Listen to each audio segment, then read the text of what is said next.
Betul.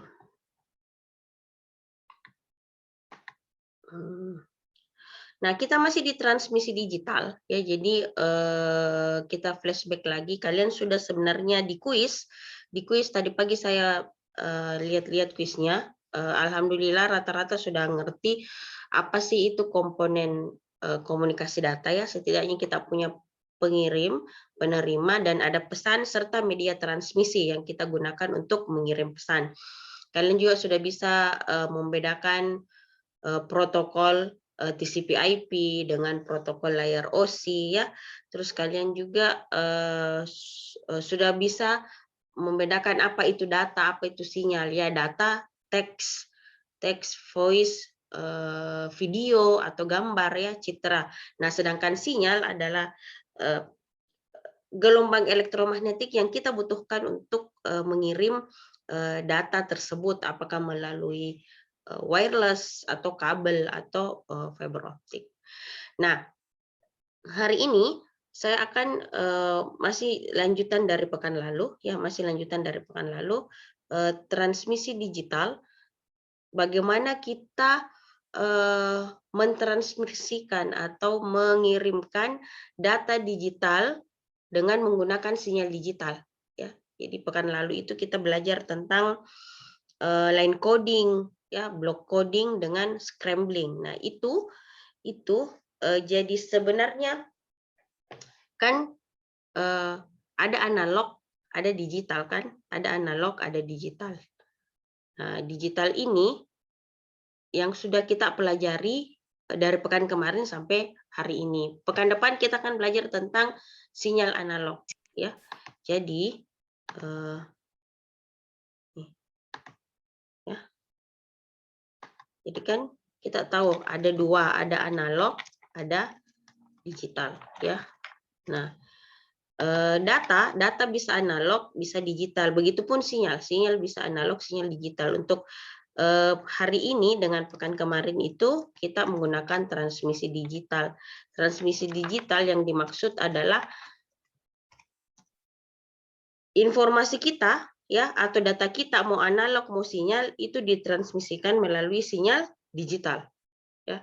Jadi pekan lalu line coding itu mindset kita menganggap semua data yang kita punya adalah digital ya.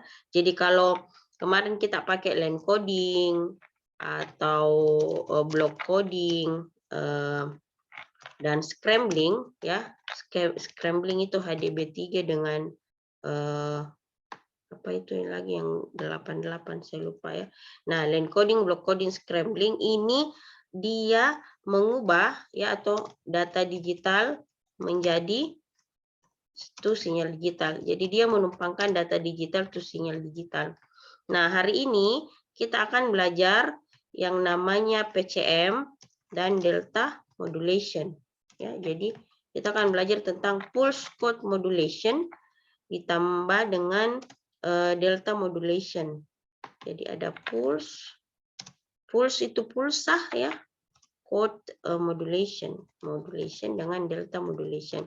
Nah, ini bedanya dengan yang di atas itu dia mengubah dari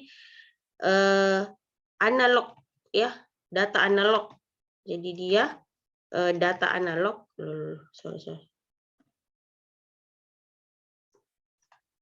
data analog itu sinyal digital. Jadi itu bedanya. Nah, jadi ini materi hari ini masih berkaitan dengan kemarin ya. Bedanya kemarin itu jadi kita berbicara tentang transmisi digital.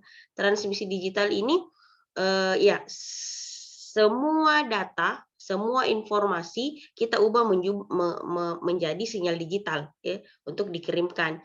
Nah, tapi kacamatanya itu kan mau data itu kan ada dua, ada analog, ada digital.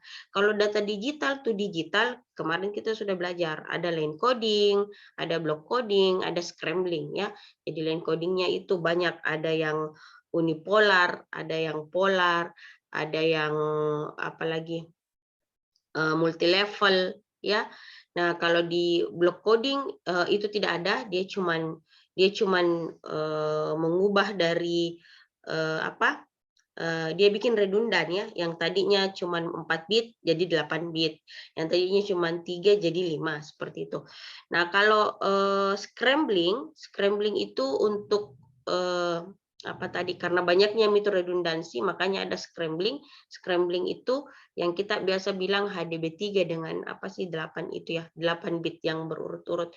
Saya lihat tadi rata-rata sebenarnya masih ada beberapa yang salah, apalagi kalian tidak terlalu apa ya, terlalu apa sih, sempit gitu bit nolnya, bit satunya, sehingga pada saat masuk di Manchester dengan masuk di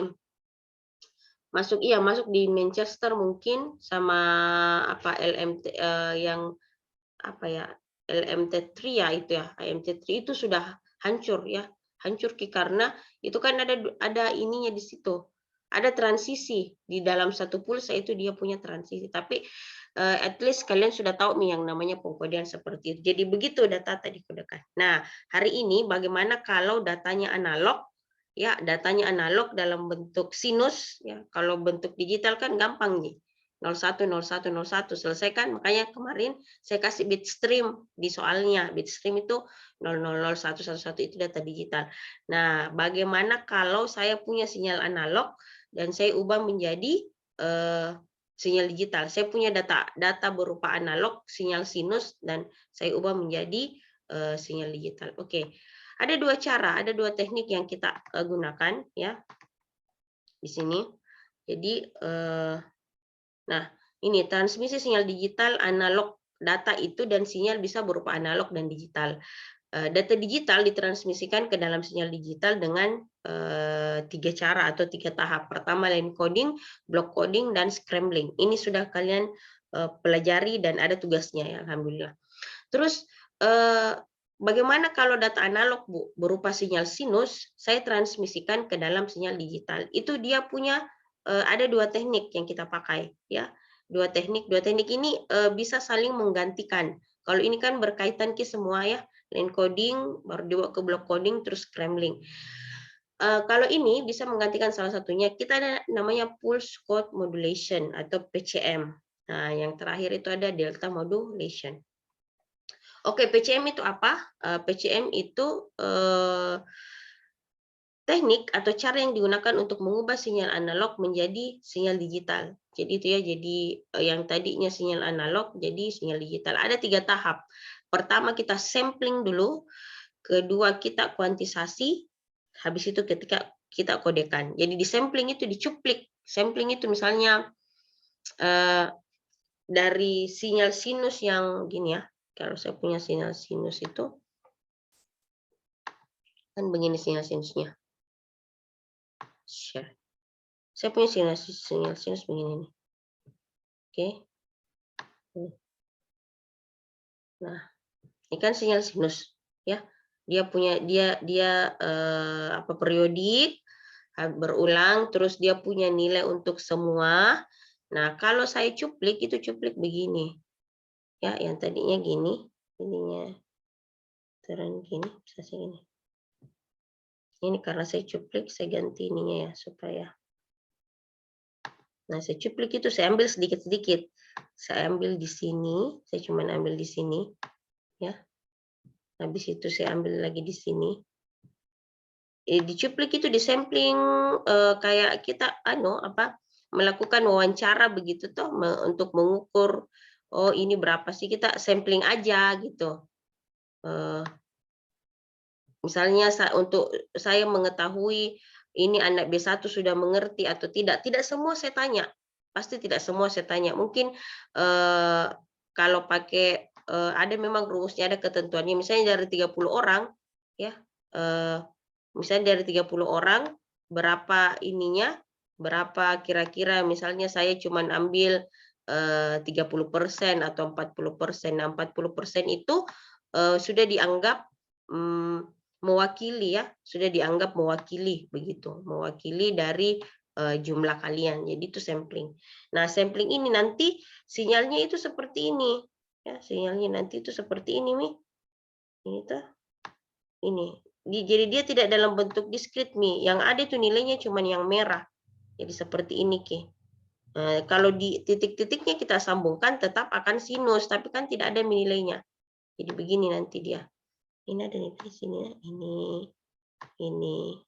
Nah, ini namanya disampling. Sampling ini diambil ke sebagian, kita enggak. Jadi ini yang dicuplik, ini dicuplik, dicuplik, dicuplik. Artinya di sini ada 4 ya. Di sini cuma ada 4. Nah, di bawahnya juga ada 4. Ini jelek kalau yang begini lah. Kalau kita enggak pakai saya enggak pakai tablet. Nah, ini ya.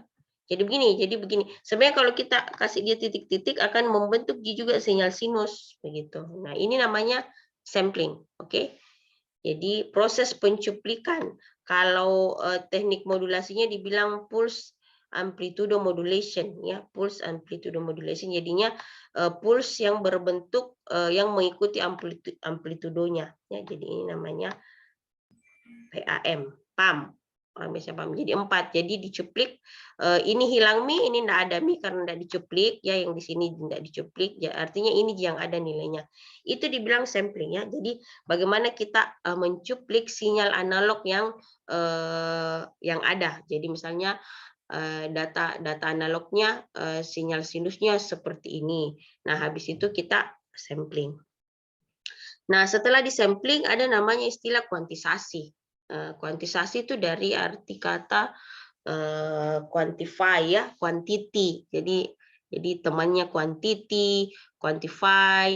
Jadi kuantitas ya, kuantitas itu kan jumlah ya, kualitas itu kan lebih ke kalau kuantitas itu kan lebih ke kayak kalian, kuantitasnya berapa orang? 30 orang.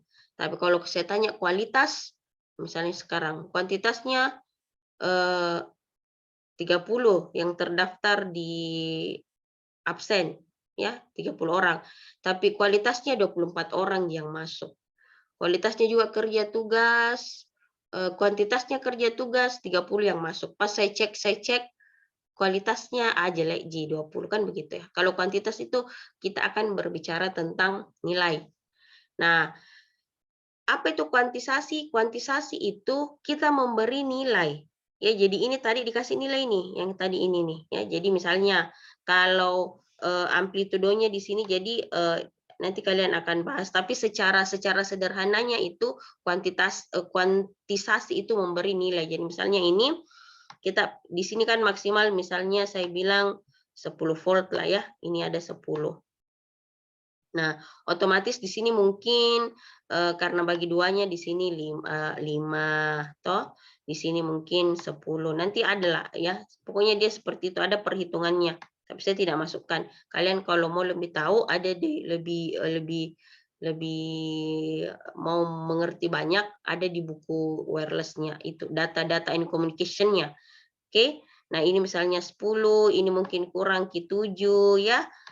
Ini mungkin juga sama tadi 5. Oke. Nah, ini mungkin minus 5 ya. Ini mungkin minus apa ya? Ini mungkin minus 3 ya, ini mungkin minus 5. Ini minus 5, ini minus 7 ya. Ini minus 10, seperti itu. Jadi ada nilai yang diberi. Jadi pada saat disampling itu belum ada nilainya, kita hanya memberi bentuk, bahwa oh ini lebih tinggi dari yang lain, oh ini ada di level negatif atau level di bawah X. Nah, jadi ada nilainya. Setelah kita punya nilai 5, 10, 7, 5 dan seterusnya. Nah, yang terakhir dikodekan. Ya, dikodekan ini yang angka 5 kita ubah menjadi biner ya. Angka 10 kita ubah jadi biner, angka 7 kita ubah jadi minor ya. Angka 3 kita ubah jadi biner. Nah, jadi ada kelihatan nilainya. Jadi kalau saya ubah ini 5 kan begini jadinya. Kalau saya ubah kini jadinya seperti ini kan 101 ya. Kalau 10 berapa, Bu? Kalau misalnya kita menganggap bahwa ini maksimal 10, jadi biasanya pakai begini, dia pakai 4 digit supaya tidak bingung ya. Jadi kalau 5, 01, 01. Oke. Kalau 10 berapa lagi? 10, 10, 10. 7, 0, 1, 1, 1. Ya, ini yang dibilang jadi data digitalnya. Oke. Yang tadinya sinyal sinus begini, sinyal sinus begini, kita sampling, sudah kita sampling, kita kasih nilai sesuai dengan amplitudonya, habis itu kita kodekan. Jadi di PCM itu 3 tahap. Jadi 0111, habis itu kalau 5 lagi ya 0101. Nah, saya yang ajar sistem digital kalian toh. Nah, jadi kalau -5, makanya saya ajarkan itu hari. Saya ajarkan hari itu bagaimana kalau minus, Bu. Nah, kalau minus kan ada 1 di depannya, ya. Jadi kalau ada 1 -8 ya sudah tambah saya begini supaya bisa jadi -5. Nah, begini. Makanya saya ajarkan bilangan, apalagi kemarin soalnya ada bilangan sign, ada unsigned, ya. Jadi ini. Jadi ini sign, bilangan bertanda karena yang positif itu dianggap 0 depannya. Makanya ini 5, ini -5. Ya, kalau -7 saya pakai gini saja. -7 itu 001. Oke. Nah, kalau -10, oh kalau ini -10 enggak bisa, artinya dia harus pakai 5 digit. Dia kayaknya pakai 5 digit ini. Supaya bisa ini, -10 dia enggak dapat kalau kita cuma pakai -8. Ini harusnya nambah ya, nambah ini harusnya ini jadi ini harusnya gini nih. Oh, salah. Ini harusnya gini nih, ya. Nah, ini yang akan menjadi, ini yang dikodekan. Jadi kalau mau ya dikodekan lagi kayak tadi ya. Jadi ini sudah didapat dalam sinyal digitalnya, dalam bentuk data digitalnya atau sinyal digitalnya. Nah, nanti kita transmisikan lagi. Oke. Nah, kalau -5 dengan angka begini, kan begini ya. -5, -16, 8. 8 tambah 1 ya. Ini. Ya. -16 tambah 8, oke. 8 tambah 1, -16 tambah 9. Salah. -16, kalau mau dapat -5, salah, Dik. 8 tambah 3 begini nih. 8 tambah 2. Oke, begini. 1011. Nah, kalau -7 dia 16 itu 9. -8, -16 tambah 8 ditambah 1. Oke, kalau -10, 16 ditambah 0 ditambah 4 ditambah 2 tambah 0. Kalau -5 lagi ya, -16 ditambah 8 ya, -16 ditambah 8 itu 8 ditambah 3, 0, 1. Oke, begini. Ini yang diubah ya, jadi seperti itu. Jadi proses PCM itu ada 3. Pertama kita sampling dulu bagaimana kita mencuplik sinyal analog. Setelah itu kita memberikan nilai ya, nilai dalam bentuk desimal. Setelah diberikan nilai dalam bentuk desimal, terus kita convert to biner. Jadi seperti itu. Jadi ujung-ujungnya kita akan ke desimal lagi ya. Tidak jadi ujungnya ke desimal, nanti dari desimal baru kita ke biner. Seperti itu. Oke, ada pertanyaan di sini. Ini saya rasa tidak terlalu apa ya. Jadi kayak gini ya. Jadi ini. Saya punya sinyal analog. Oke, saya sampling. Saya sampling jadinya begini. Oke. Jadinya tadinya ini ya, jadinya gini.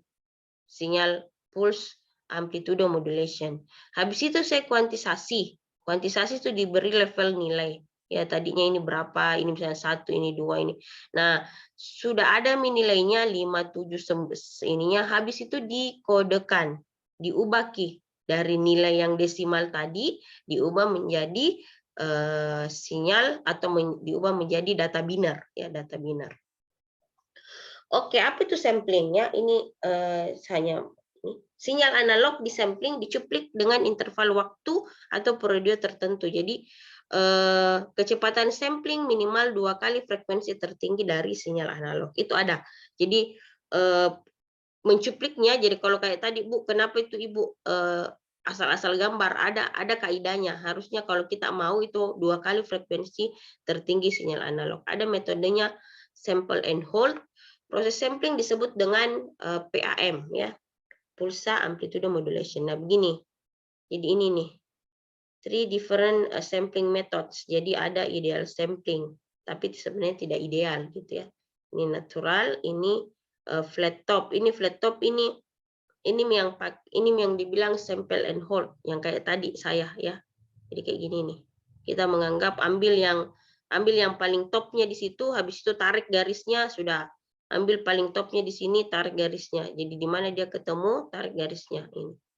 Kalau begini kan dia ideal ya mengikuti bentuk sinyal dari digital gitu ya. Sinyal analog ya, seperti itu. Nah, ini juga. Oke. Itu kalau kenapa Bu harus kecepatan samplingnya minimal 2 kali dari frekuensi tertinggi? Karena kalau tidak, nah ini perhatikan ini Nyquist rate sampling ini Pak Nyquist ya. Nyquist bilang kecepatan kita mensampling itu harus 2 kali lebih cepat ya, 2 kali lebih cepat. Kenapa? Kalau sama itu kita cuma bisa nyampling sini 1, 2, 3, 4, 5. Jadi sedikit sekali nilai yang kita bisa lihat ya. Sedikit sekali nilai yang kita bisa lihat. Oke. Ini 2F, ini yang 2F. Ini yang sedikit nih. Ini kalau samplingnya itu sama dengan frekuensinya. Kalau ini sama, artinya kita cuma dapat ya 1, 2, 3, 4, enggak kelihatan. Tapi kalau kita pakai 2F itu sama aja dengan 4F ya. 2F kebetulan sama dengan, jadi ini frekuensi sampling sama dengan 2 kali frekuensi tertinggi ya. Jadi dia bisa mencuplik di sini, cuplik di sini, cuplik di sini, di sini, di sini. Kalau 2F. Sama halnya kalau 4F. 4F itu kebetulan ada di sini, tapi kan 0G juga, jadi tidak berarti ya. 0, 0, 0, 0, 0. Jadi begitu. Kenapa harus kalau kita menyampling itu, misalnya kalau kamu punya frekuensi kayak suara. Kalau saya punya frekuensi suara 400 kilo, terus saya tanya berapa kecepatan samplingnya? Cari Miki 400. Jadi kalau saya mau pakai frekuensi samplingnya 2 kali 400, jadi 800. 800 kalian sudah tahu bagaimana caranya mengukur periode 1/f, jadi 1/800. Itu kecepatan samplingnya. Kapan kurang dari itu, ya? Kapan kurang dari itu nanti begini jadinya, ya. Tidak banyak informasi yang kalian bisa ubah begitu. Kita tidak bisa ini, kita tidak bisa apa seperti itu. Oke, kuantisasi bertujuan memberi nilai pada sinyal yang telah disampling. Proses kuantisasi menentukan zona L. Jadi itu menentukan level nilai. Ini jika begini ya. Jadi kita tentukan berapa amplitudo maksimumnya ya, amplitudo maksimumnya ini kayaknya amplitudo maksimumnya itu sepertinya enggak ada ininya sih. Ini ya. Ini 257 ya, 620 ini dia. Norma value-nya ini diambil ya. Cuman ini saya tidak yang jelas itu yang begini. Ya. Jadi dia menganggap bahwa 0 itu jadinya 5 ya. 0,6 itu jadinya 7, ini 7, ini 6, ini 2, ya ini 2, ini 2. Nah, makanya ini yang diubah. 010, 101, 111 ya. 111, 110, 010 seperti itu. Jadi saya hanya memberikan konsepnya, kalian tidak perlu bagaimana dapat ini, bagaimana dapat itu. Yang jelas 3 tahapan itu harus ada, tidak bisa dikurang-kurangi ya. Tidak boleh, bisakah Bu, tidak ada kuantisasi? Tidak boleh ya. Jadi harus ada sampling, harus ada kuantisasi, dan yang terakhir adalah dikodekan. Jadi di sini nih ya. Jadi setelah kalian dapat nilainya ya, ini 7,5, 19,7. Nah, cuman kan dia dan normalisasi lagi ya. Nah, terus ada kuantisasi kodenya 25776 22. Nah, ini yang akan diubah menjadi bentuk biner ya. Bentuk biner. Itu. Oke, ada pertanyaan di delta modulation? Di PCM ya, di PCM. Nah, delta modulation Jadi itu tadi cara mengubah sinyal analog menjadi data digital. Yang kedua adalah delta modulation. Caranya merubah bentuk analog menjadi digital dengan merubah bentuk sinyal sebelumnya. Jadi dia tidak melakukan proses sampling, kuantisasi, dan encoding. Tidak ada begitu. Ya, dia cuma membandingkan sinyal analog sebelumnya. Makanya ada modulator dengan demodulator. Dia membandingkan. Nah, membandingkan ini yang dibilang delta. Jika delta positif, jika delta hasil perbandingannya positif, maka dikodekan menjadi bit 1. Jika perbandingannya negatif, maka akan dikodekan menjadi bit 0. Ya, jadi ini nih, ada komparator. Compare ya, dari kata compare. Compare itu membandingkan, komparator itu alatnya. Jadi ini analog sinyal.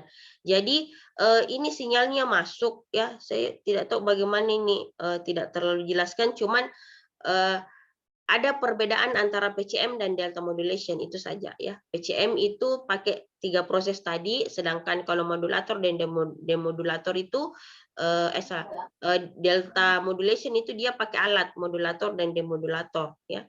Jadi ada compare di situ. Jadi misalnya kayak sepertinya dimasukkan dulu analog sinyalnya, terus diberikan key delay begitu ya. Jadi delay itu maksudnya ada yang lebih duluan terhadap yang lain, habis itu nanti akan dibandingkan. Jadi kalau misalnya deltanya tadi positif, ya ada nilai, misalnya nilainya positif, maka akan dikodekan menjadi bit 1, sedangkan kalau dia negatif akan dikodekan menjadi bit 0. Ya, seperti itu Ji, kalau modulator. Delta modulation ya. Jadi ini mengkodekan, modulator itu mengkodekan yang tadinya sinyal analog menjadi sinyal digital. Kalau demodulator itu yang tadinya digital, sinyal digital kita dijadikan lagi menjadi bentuk analog. Oke, sedikit lagi karena ini Bagaimana sudah dikit? 8, saya kayaknya 07.30 itu saya buka ininya. UTS-nya. Nah, terakhir mode transmisi. Jadi ada mode pengiriman data ya. Jadi pengiriman data itu bisa bersamaan, bisa bergantian ya. Jadi kalau bersamaan itu namanya paralel ya. Paralel itu kelasnya bersamaan di jalan ya. Jadi tidak mungkin itu kalian punya kelas kecuali tabrakan. Saya masuk di jam 8, terus kalian kuliah lagi di jam 8 dengan dosen lain. Tidak boleh ya. Itu namanya pengiriman paralel. Paralel itu bersamaan di jalan, bersamaan di bertanding. Nah, terus ada namanya bergantian atau seri ya. Jadi transmisi data itu bisa paralel, bisa seri. Paralel itu bersamaan. Oke, seri itu bergantian. Kamu dulu, kamu dulu, kamu dulu. Makanya di seri itu ada 3 bentuk ya. Ada sinkron, ada tapi saya jarang ini pakai isokronus. Isokronus susahnya isokronus ya. Ini untuk pengiriman file apa sih?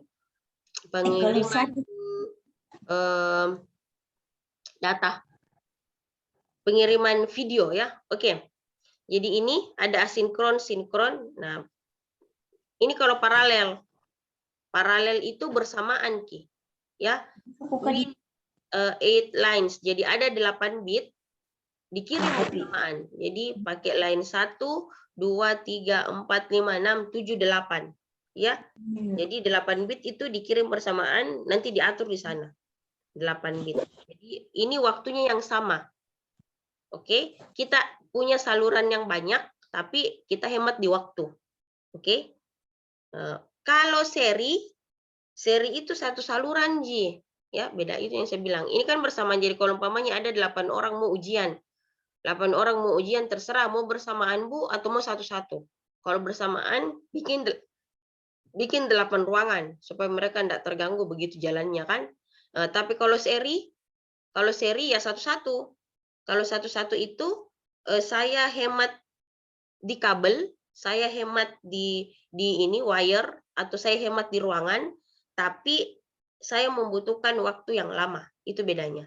Ya, jadi kalau tadi ini tidak ada yang bakalan ganggu Ki, karena punya masing-masing satu saluran. Nah, kalau ini cuma satu saluran saja, tapi bitnya dikirim bergantian begitu. The bits are sent one after another. Jadi bit akan dikirim satu setelah yang lainnya gitu. We need only one line wire ya. Jadi seperti itu. Jadi kita punya hanya satu LAN wire. Makanya ada asinkron, ada sinkron, ya. Ada asinkron itu, kalau asinkron begini, asinkron itu kayak kalam. Ya, maksudnya enggak mesti saya tidak mesti ada pada saat kalian mengakses kalam kan, terserah kalian mau akses. Jadi saya cuman jadi kalam itu apa? Platform pembelajaran yang asinkron. Kenapa asinkron, Bu? Karena saya mengupload file, tidak mesti kalian ada begitu, ya. Kalian bisa mengupload, mengaksesnya kapan, saya bisa ini. Jadi proses pembelajaran asinkron, tidak mesti kita bertatap muka. Nah, kalau Zoom itu sinkron, ya. Kan tidak mungkin saya di sini menjelaskan, kalian tidak ada, ya, kecuali kalau saya mau rekam seperti itu. Jadi itu bedanya. Jadi asinkron itu di sini ada sebenarnya, ya, asinkron transmission itu. Jadi kan bit itu dikirim saja, ya, dikirim. Misalnya ada 1000 bit dikirim saja. Nah, untuk supaya kita tidak missing bahwa sampai di mana tadi, kan biasa begitu, ya. Misalnya kalau kita mengirim sampai di mana tadi yang bilang Bu Farni, ya, itu perlu ada gap, ya. Gap ini yang memberitahukan bahwa informasi yang tadi selesai ya. Informasi tadi, data tadi selesai di ini. Ini data berikutnya. Ini ada gap nih. Ini ada berikutnya. Makanya dia ada penanda stop bit dengan start bit. Nah, stop bit itu dianggap bahwa berhenti di situ. Start bit itu kalau dia mulai dari nol. Seperti itu, dan ada gap. Oke. Nah, kalau ini kayaknya juga sinkronus, ada memang waktunya begitu. Kita harus ketemu. Ya, jadi ada memang, oke, ini bagianmu sekarang, nah. Kalau kamu enggak masuk, sudah nanti pilih lagi. Seperti itu, ya.